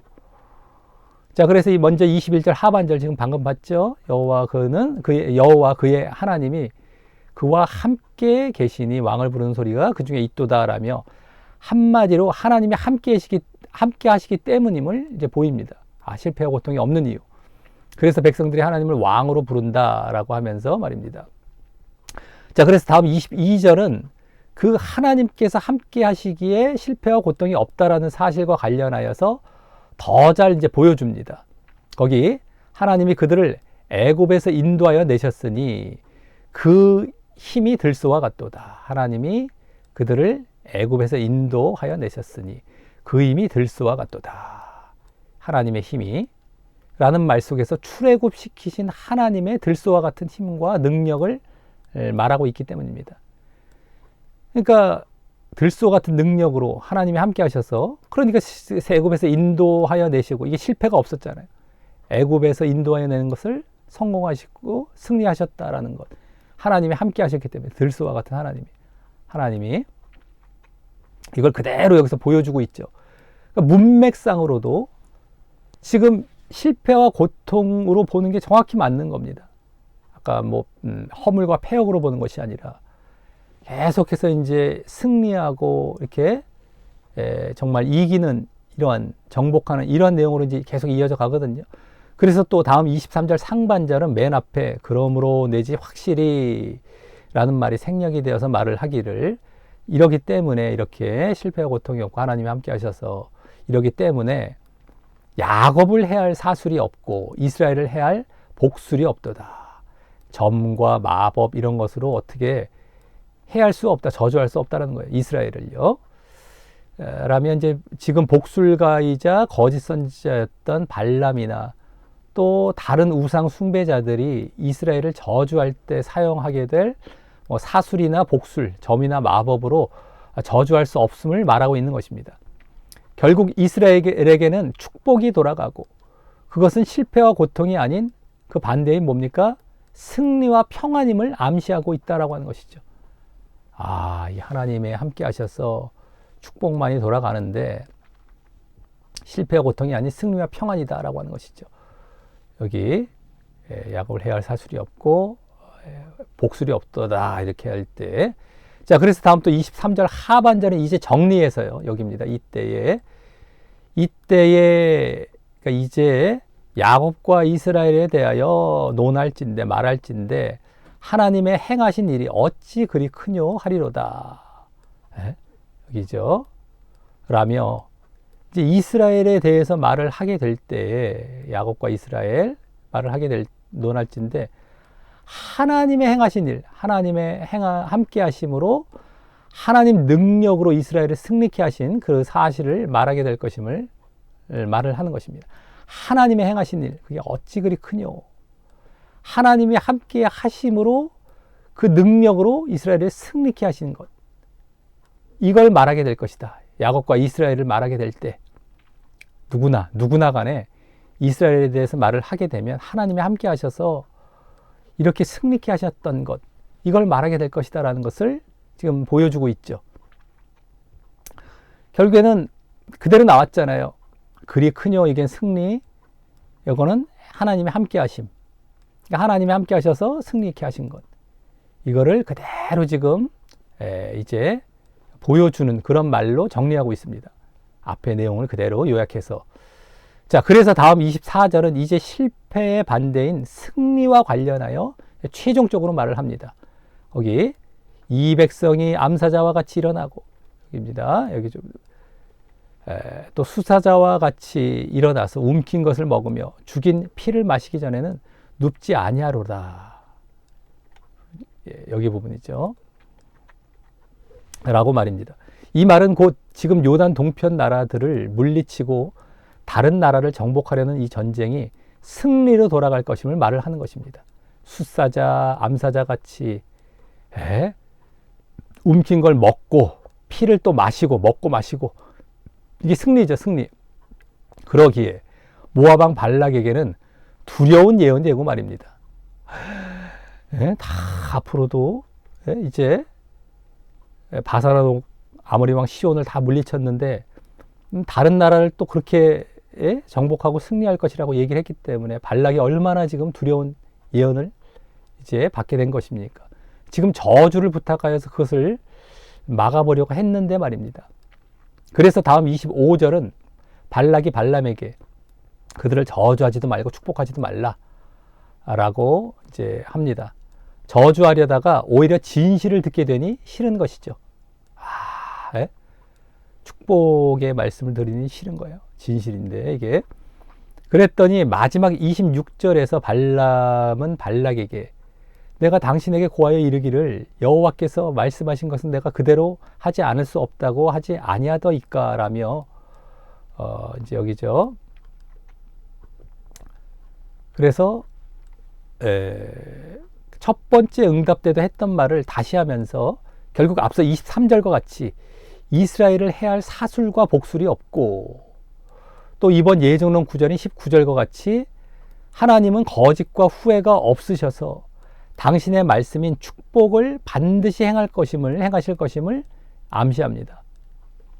예? 그대로 내가 축복의 말을 하지 않을 수 없습니다. 그래서 결국에는 하나님은 거짓 안 하시고 반드시 축복을 행하실 것임을 암시하죠. 또 그 축복은 결국에 뭐였다? 아까 봤죠? 하나님이 함께 하셔서 하나님의 능력으로 전쟁에서 승리케 하실 사실이고 말입니다. 이것을 반드시 이룰 것이다. 내가 이것에 대해서 달리 얘기할 수 없습니다. 반드시 또 이건 이루어질 것이고, 그래서 하나님이 함께 또 승리, 이것에 대해서 결국에는 반드시 이루실 것에 대해서 말해 준 것이 오늘 예정론 9절의 원래 의미이다라고 하는 것입니다. 자, 다 봤고요. 이제 결론으로 들어가도록 하겠습니다. 결국 이번 본문의 예정론 9절인 19절에 하나님은 인간이 아니셔서 거짓과 후회가 없고 그래서 당신의 말씀을 반드시 행하신다라는 것은 이 당신의 말씀이 이스라엘에 대한 축복이라는 걸 알았었죠. 당신의 말씀을 반드시 행하신다 했을 때의 당신의 말씀이 바로 축복이었습니다. 근데 그 축복은 또 어떤 내용이었다? 하나님이 함께 하셔서 하나님의 능력으로 전쟁에서 승리케 하실 사실. 함께 하셔서 승리케 하시는 것이죠. 그것이기 때문에 하나님께서 결국에 뭐예요? 거짓과 후회 없이 이스라엘의 승리를 반드시 가져오게 하시겠다는 의미인 것입니다. 거짓과 후회 없이 승리케 하신다. 분명히 함께 하셔서 승리케 하신다. 이것에 대해서 반드시 행하신다라는 것이었던 것입니다. 자, 그리고 그 사실은 이스라엘이 지금 요단 동편 나라들을 전쟁하고 승리하고 정복하여 모압에게 위협이 되는 상황 가운데 그것을 막아보려고 하는 모압 왕 발락의 저주에도 그것이 이루어지지 않고 하나님께서 이스라엘의 승리를 계속 가져오실 것임을 보여주는 말이 되는 것입니다. 결국엔 그거였었죠.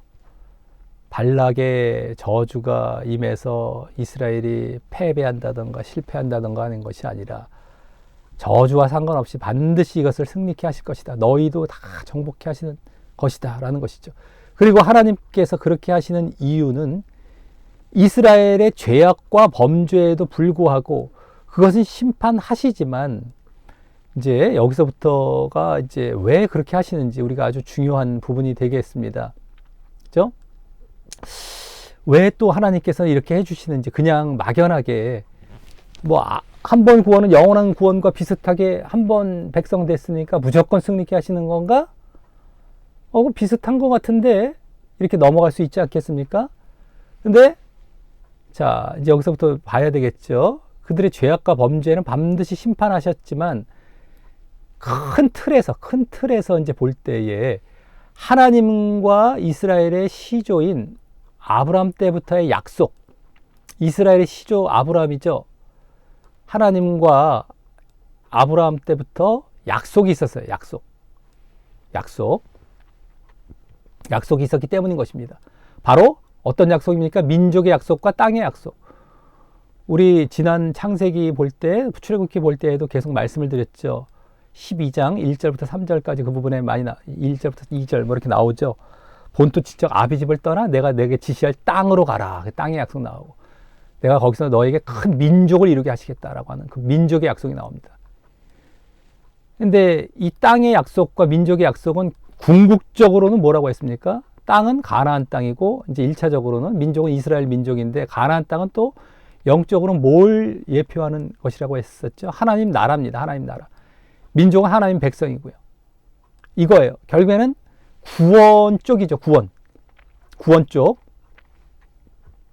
이 약속은 결국엔 하나님 나라에 대한 약속이에요. 하나님 백성과. 결국에는. 근데 우리가 이 약속도 이제 요 하나만 잡아갖고 이런 주제 같은 것만 잡아갖고 또 인본적으로 또 인간적으로 막 적용시키면 안 됩니다. 성경에 나오는 약속은 다 구원 쪽이에요. 우리가 또 믿음을 가질 때 이제 구원인데 어쨌든 구원이고 영적인 것에 우리가 성경을 볼 때 적용을 해야지 약속이란 말만 갖고서 또 사람들에게 또 이 땅에서 뭐 육신적인 것을 뭐 어떻게 해주실 약속으로 이제 갖다가 쓰면 안 됩니다. 민족의 약속과 땅의 약속 다 구원이고 영적인 것이다라고 하는 것이에요. 우리가 그것을 바라보고 아까 소망 차원이죠. 약속은 다 소망 차원. 뭐 히브리서 같은 데도 잘 나오고 하는데 그러한 것을 우리가 놓치면 안 됩니다. 육신적으로 가고 인간적으로 인본적으로 가면 안 된다라고 하는 것이에요. 이거 분명히 아셔야 되는데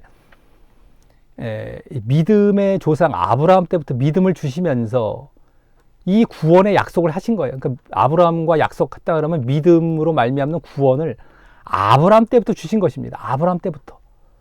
이것으로 딱 정리가 되는 거예요. 그러니까 신약 때까지도 계속 이거 강조하고 계시는 것이에요. 신약 계속 이거 가르치십니다.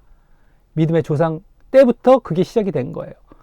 또 믿음이 시작이 된 것은 이들이 결국에는 계속 죄가 관영하여서 죄를 짓고 말이죠. 지난번에도 말씀을 드렸었죠. 그러니까 하나님이 창세전부터 계획하신 예수님을 믿음으로 말미암아 구원받게 하시려는 그 계획이 이제 시작이 되는 시점이 바로 아브라함 때부터 본격 시작이 된 겁니다. 그러다 보니까 이렇게 아브라함 때부터 믿음으로 말미암는 구원을 주신 거예요. 이게 다 영적인 거예요. 믿음도 영적이고 구원도 영적이고. 근데 이것을 다 육신적인 데다가 또 인본적인 데다 갖다 쓰면 안 된다라고 하는 것이에요. 이 성경에 나온 전체가 다 그렇습니다. 근데 인본적으로 갖다 쓰고 육신적으로 갖다 쓰면 사람들 그렇게 좋아해요. 이 땅에 눈 돌리고 이 땅 바라보게 하는 걸 그렇게 사람들 좋아합니다. 근데 그런 거 아닙니다. 분명히 아시길 바라겠고 이 땅 건 내려놔라. 저 하늘을 바라봐라. 영적인 것을 늘 신경 써라. 이게 성경의 항상 가르침이다라고 하는 거예요. 그러니까 이것도 분명히 아셔야 됩니다. 민족의 약속, 땅의 약속. 나 그거 알아. 뭐 아브라함, 본토 친척 그거 그래. 그런데 이제 막 다 육신적으로 갖다 쓰는 거예요. 이게 아니라 다 영적인 것을 얘기했던 겁니다. 계속 영적이고요. 이후에도. 자, 근데 민족의 약속은 그러면 이제 1차적으로 이스라엘에게 언제 이루시게 되셨습니까? 출애굽 때 이루셨죠. 그 많은 백성을 이끌고 나오게 하시면서 이루셨죠. 이때 땅의 약속이 이제 땅의 약속이 남아 있어서 민족의 약속을 그렇게 이루셨다면 땅의 약속이 남아 있어서 이제 이 민수기에서부터 보여지는 가나안 땅의 정복으로 이루실 것이기 때문인 것입니다. 그래서 승리, 정복, 왜 그렇게 하신다? 땅의 약속이 남아 있기 때문에 땅을 정복해서 그 땅의 약속을 이루시게 하시기 위해서 언제부터 주셨던 약속이다? 아브라함 때부터 주셨던 이스라엘에게 주셨던 약속. 근데 아브라함도 믿음으로 그 약속을 받았던 것처럼 또 믿음이 있어야 그 약속을 받아야 될 것이었던 것처럼 이스라엘에게도 마찬가지였던 겁니다. 믿음이 요구가 되고 있었던 것이고 믿음이 있을 때에 그와 같은 약속을 받는 그런 차원에서의 이 가나안 땅의 정복과 이 땅의 약속이었다라고 하는 것입니다. 이걸 분명히 하셔야 됩니다. 자, 그리고 그 땅의 약속은 민족의 약속의 당사자들이 출애굽 1세대에서 그들의 죄악으로 2세대로 바뀌었어요. 그렇죠? 죄악으로 다 이들은 끝나버렸어요. 1세대는. 이들이 받는 게 아닙니다. 출애굽 1세대가 받는 게 아니에요. 이 땅의 약속도. 2세대로 바뀌었어요. 2세대는 이제 아직까지 죄악이랄까 이런 것으로 이제 멸망받을 상태가 아니었죠. 어쨌든 그래서 이렇게 바뀌었지 않습니까? 땅의 약속을 받을 자들이 민족 약속의 당사자들이 바뀌었어요. 2세대로. 그랬듯이 그 민족의 약속을 이룰 적합한 자들이 받을 것이었어요.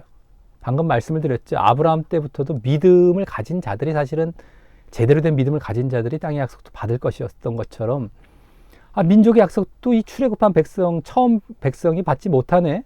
2세대가 받네. 이런 걸 볼 때에도 딱 드러나죠. 다 믿음이 없었기 때문에 이들은 못 받게 되는 거예요. 아무나 무조건 받는 게 아닙니다. 자, 그들은 그냥 이스라엘 민족이라고 다 되는 것이 아니라 그래서 1세대 이스라엘 민족을 이루었다고 다 되는 게 아니에요. 하나님께 대한 믿음과 순종이 있는 자들이 되는 것입니다. 이스라엘 민족 가운데서도. 그러니까 나중에 2세대도 사실은 뭐 가나안 땅 들어가서 또 잘못된 믿음으로 또 이제 저들도 못 받게 되는, 그러니까 땅의 약속은 받았다 할지라도 거기서 또 쫓겨나잖아요. 또 진정한 구원을 못 받게 되는 것처럼 하나님께 대한 믿음과 순종이 있어야 돼요. 순종이 그대로. 예? 이게 되는 것입니다. 아까 불순종한 것들 막 이 민수기에서 이스라엘 백성들의, 그래서 이제 죄악 여기 보였지 않습니까? 불순종으로 믿음도 없었던 것이었고, 그게 그래서 다 바뀌게 되지 않았었습니까? 그러니까 지금 왜 하나님께서 이 약속을 주셨고 왜 반드시 이루신다, 하나님은 이스라엘에게 승리케 하시고, 그건 약속이 있었기 때문인데, 그 약속은 또 아무나 받느냐? 아니다. 하나님께서 반드시 이 약속은 지키시지만 이 약속을 받는 우리나 우리 당사자는 또 우리에게도 조건이 있는 거예요. 하나님께서 반드시 이루신다고 해서 무조건 이스라엘 백성들에게 무조건 이걸 다 그냥 주신다는 것이 아니죠. 2세대로 바뀌었어요. 2세대로. 민수기에서 2세대 인구조사 하지 않습니까? 그들이 전쟁하고 그들이 이제 다 이제 받게 되는 것입니다. 분명히 알아야 돼. 1세대는 다 끝났어요. 분명히 보여주잖아요. 이 심판을 갖고. 심판을. 죄로 인해 심판받는 거. 우리가 한번 믿음에 들어왔다고 구원받는 게 아니다라는 것이 이 1세대의 이 심판 가운데 그대로 보여주고 있는 것입니다. 그러니까 하나님께서는 약속을 지키신다. 아까 말씀을 드렸죠. 견인교리 첫 부분 때. 근데 하나님께서 분명히 이건 하지만 너희는 믿음을 제대로 보여라 라는 차원에서 우리에게 요구하신 것이란 말이죠. 이 약속을 분명하게 이루신다라는 말씀들은 우리도 믿음의 신경을 써야 되는 것인데, 예정론을 비롯한 잘못된 가르치면 그걸 갖다가 얘기를 가르치지 않아요. 그걸 다 이제 제쳐버리고, 와, 우리는 무조건 구원받는다라고 착각하게 해서 결국 1세대 여기 멸망자리로 들어가게 만들고 있습니다. 다 지옥 갈 사람들이에요, 다. 이걸 깨닫지를 못하죠. 말씀을 보면서도. 얼마나 이 1세대가 우리의 거울로 이게 분명히 주어져 있는 그러한 세대인데, 다 나오지 않았습니까? 고린도서인가에 나오잖아요. 그게 우리의 거울로 기록이 되었다. 구약 말씀도 그러지 말라고. 신약에서까지, 우리까지 다 마찬가지예요. 근데 보면서도 맨날 이타령하고 있어요. 이타령. 와, 우리는 뭐 구원받는다. 그러다 다 멸망받았거든요, 지금. 어찌 그 대단하고 그 굵직하고 그 눈에 잘 보이는 사건을 우리가 분명히 알고 있을 텐데도 불구하고 어찌 1세대와 같은 자리에 있는지요, 사람들이. 예? 출애굽 1세대와 같은 자리에서 잔치하고 막 그냥 자기들 좋아라 하고 말이죠. 예? 김치국 마시고 말이죠. 구원받을 것처럼. 예? 착각에 빠져 있다라고 하는 것이요. 자, 어쨌든 그래서 하나님께 대한 믿음과 순종이 있는 자들이 받게 되는 것이에요. 이걸 분명히 놓쳐도 안 됩니다. 대표적으로 출애굽 1세대에서 유일하게 가나안 땅에 들어가게 된 여호수아와 갈렙이 아주 좋은 사례이고 말입니다. 1세대가 다 멸망받았는데 딱 여호수아와 갈렙만 들어갔는데 이들이 얼마나 믿음이 있고 순종했던 자들입니까? 아주 대표적이고 좋은 사례죠. 이게 믿음과 순종이 있어야만 들어가는 거예요. 다 멸망받았어요, 나머지는. 믿음과 순종에 대한 아주 대표적인 예가 이들입니다. 뭐 길게 말을 안 할지라도 말이죠. 근데 지금으로 말을 하자면 부르심을 받아 믿음으로 들어온 자가 그 믿음을, 이것도 부르심이 예정이 아닙니다. 믿음입니다. 믿음. 내가 믿음의 반응을 보였기 때문에 부르심을 받은 것이에요. 근데 어쨌든 그 믿음이 한번 들어왔다고 해서 그냥 끝나는 것이 아니라 믿음을 순종도 보이며 또 계속 유지할 때 지속을 해야 됩니다. 한번 딱 믿고 한번 순종했다고 끝나는 것도 아니고 유지가 될 때 하나님 나라 구원에 들어가게 되는 것입니다. 하나님 나라 구원에, 가나안 땅에 들어가는 것, 그것이죠. 그래서 물론 이제 여기서 이 출애굽 2세대가 이제 가나안 땅에 들어가는 것은 1차적으로 그것도 이제 하나의 제대로 된 믿음, 이제 여호수아와 갈렙이죠. 이들이 대표적인데 이들이 제대로 된 믿음과 순종을 보여서 구원받는다라는 걸 1차적으로 보여주긴 한 거예요. 그 사건 자체에서도.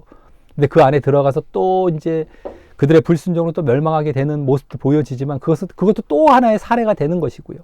근데 1차적으로 가나안 땅까지를 하나의 이 뭐라고 할까요? 뭐 구원의 여정이라고 딱 봤을 때 들어가는 것까지만 거기서도 1차적으로 보여지고 또 그 안에 들어가서 또 그 다음에 유지 차원 쪽이 강할 수가 있겠지만 거기서도 이제 또 순종 안 보이고 유지하지 아니하면 거기서부터 다시 새롭게 시작해서 또 하나의 과정을 보여주죠.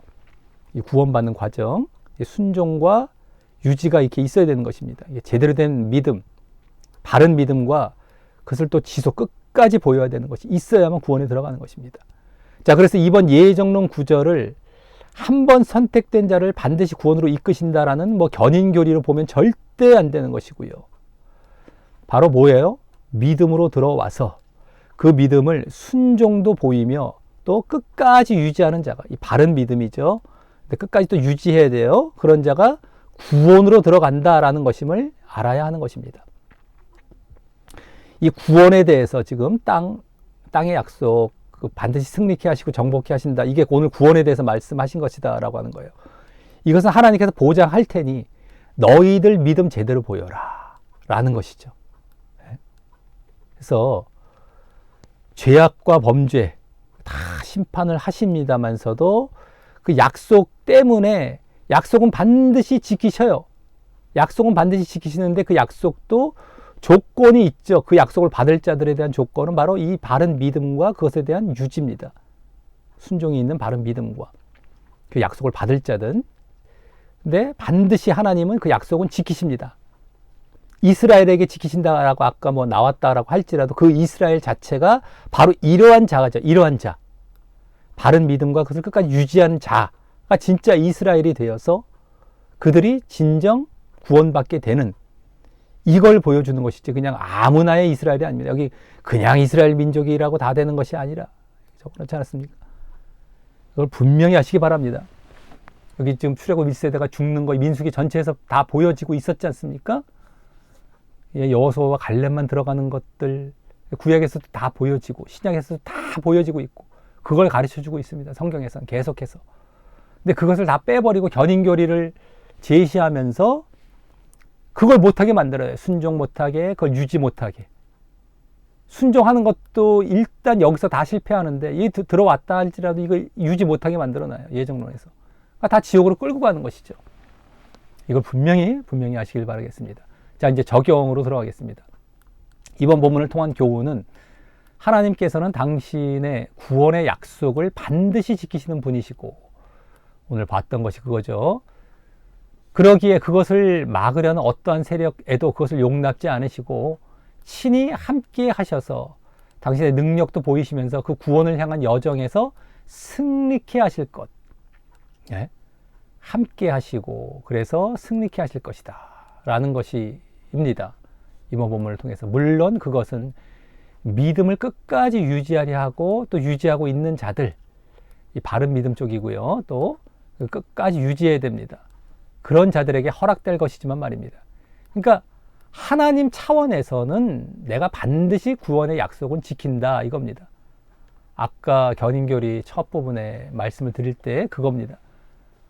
내가 그냥 어떻게든 간에 끝까지 내가 영원히 책임져 줄 것이다 라고 했을 때에 그것을 내가 반드시 지키신다라는 차원, 하나님께서는 지키신다라는 거예요. 우리에게 요구하는 것은 믿음이죠. 믿음. 이 믿음을 요구하시기 위해서 이건 반드시 지킬 것이다 라는 것을 얘기해주고 있는 것입니다. 그리고 이제 오늘 발람이 저주하려고 했던 것도 발락과 발람이 그것도 마찬가지예요. 그것이 이 구원을 약속을 지키지 못하도록 가나안 땅을 정복하지 못하도록 하는 것이 안 된다라는 것이죠. 그것만큼은 내가 반드시 지킨다라는 차원인 것이지 아무에게나 다 이렇게 구원받게 하신다 한번 믿음에 들어오고 한번 구원에 들어온 자들은 이것이 아니고 그것을 반드시 이제 받게 될 자, 구원의 약속을 받게 될 자들은 이러한 조건이 또 있다라는 것. 이걸 우리가 분명히 놓쳐서는 안 된다라고 하는 것입니다. 그러니까 오늘 본문은 이 부분을 강조해서 보여준 것 뿐이지 이 부분은 우리가 또 제대로 말씀을 통해서 알아야 되는 것이죠. 이 부분을 놓치게 되면 한 번 구원은 영원한 구원이다라고 여기만 갖고서 얘기를 하게 된다라는 거예요. 근데 그것이 아니다라는 것 분명히 아시길 바라겠습니다. 즉 우리의 구원을 향한 믿음의 여정에는 이번 이스라엘이 맞닥뜨린 정복 전쟁과 같이 우리가 정복하고 헤쳐나가야 하는 싸움과 또 이번 발락과 발람의 방해와 같이 그것을 방해하는 사단의 세력과의 싸움이 있어요. 우리가 또 계속해서 정복해야 될 믿음의 싸움이 있습니다. 또 사단의 싸움이 있어요. 이게 다 믿음의 싸움이에요. 믿음의 싸움. 이 마귀와 사단과의 싸움도 있어야 되고 우리가 또 계속해서 믿음을 보이면서 이제 헤쳐나가야 될 싸움이 있다라고 하는 것이에요. 정복해야 될 싸움. 근데 그 싸움을 혼자만 하는 것이 아니라 우리가 믿음을 계속 보이게 되면 하나님께서 그 능력으로 함께 하시사 승리케 하실 것이라는 것이고요. 하나님께서 계속 우리가 보일 때에 제대로 믿음을 보이면서 또 그래서 반드시 구원에 이르게 하실 것이라는 것입니다.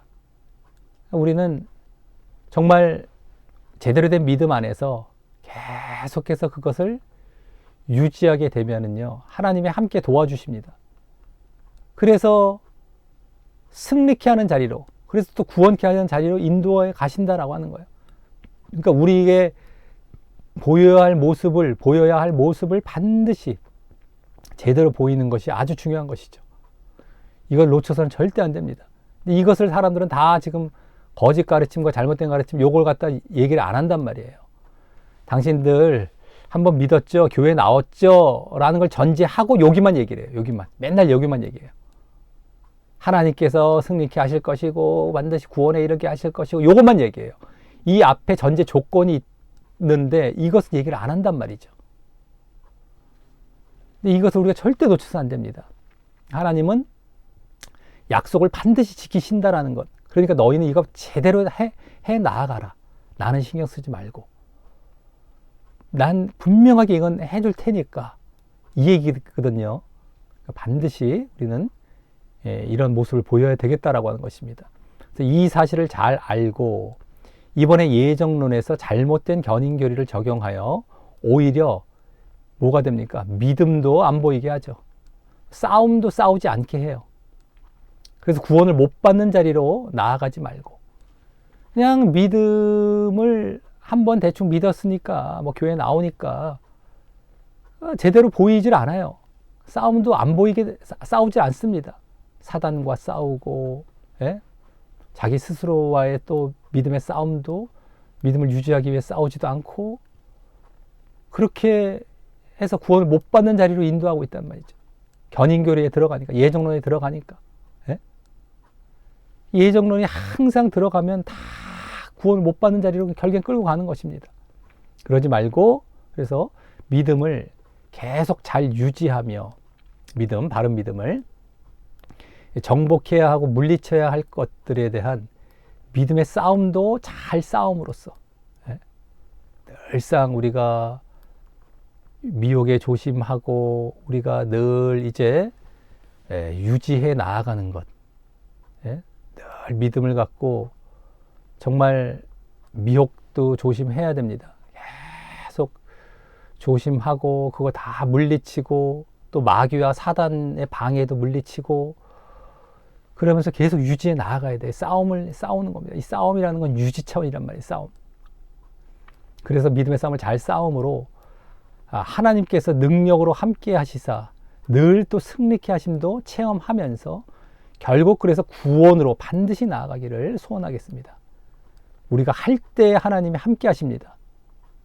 하나님께서 무조건 함께 하셔서 무조건 구원으로 인도하시는 것이 아니라 우리가 할 때 하나님이 도우시고 또 승리케 하시는 그러한 자리로 또 이렇게 인도하시고 그래서 그것이 계속 우리가 끝까지 죽을 때까지 가면 이제 구원에 이르는 것입니다. 그걸 분명히 아시고 오늘 본문도 견인교리에 또 적용해서 사람들 거짓 안심시키는 데에 우리가 넘어가지 말고 제대로 이제 오늘도 제대로 믿음을 갖고 또 유지도 잘 해 나아가야 된다. 그때만 하나님께서 반드시 보장하시는 그 구원으로 들어간다라는 사실을 이제 알고 그 모습을 잘 보여 나아가고, 예중론은 절대 벗어나시길 바랍니다. 예중론 무조건 다 지옥으로 이끄는 그러한 교리이기 때문에. 자, 이렇게 해서 오늘도 예중론 바른 해석 이제 마치게 되겠고요. 대충 뭐 듣거나 이렇게 뭐 결론만 보거나 하지 마시고 전체적으로 항상 보시는 것이 좋습니다. 그래야 되고요. 뭘 하나 제대로 알지 못하면, 이 예정론도 대충 잘라서 보니까 이제 그런 쪽으로 갔거든요. 근데 뭐 가만히 또 살다 보면 우리 이런 신앙적인 것 뿐만 아니라 사람 사는 삶에서도 그런 경우가 많더라고요. 대충 하면 뭔가 비게 되고 뭔가 잘 못 알아듣게 됩니다. 하물며 그런데 영적인 것은 더 하지 않겠습니까?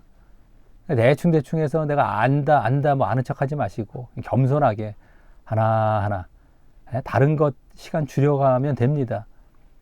그래서 하나하나 제대로 아시고 제대로 정말 그래서 깨닫고 또 마음에 심기우고 제대로 실천하는 자리, 행하는 자리로 늘 들어가셔서 구원의 길을 잘 걸어가시기를 바라겠습니다. 오늘도 모든 영광 하나님께 올려드리며 이상 마치겠습니다.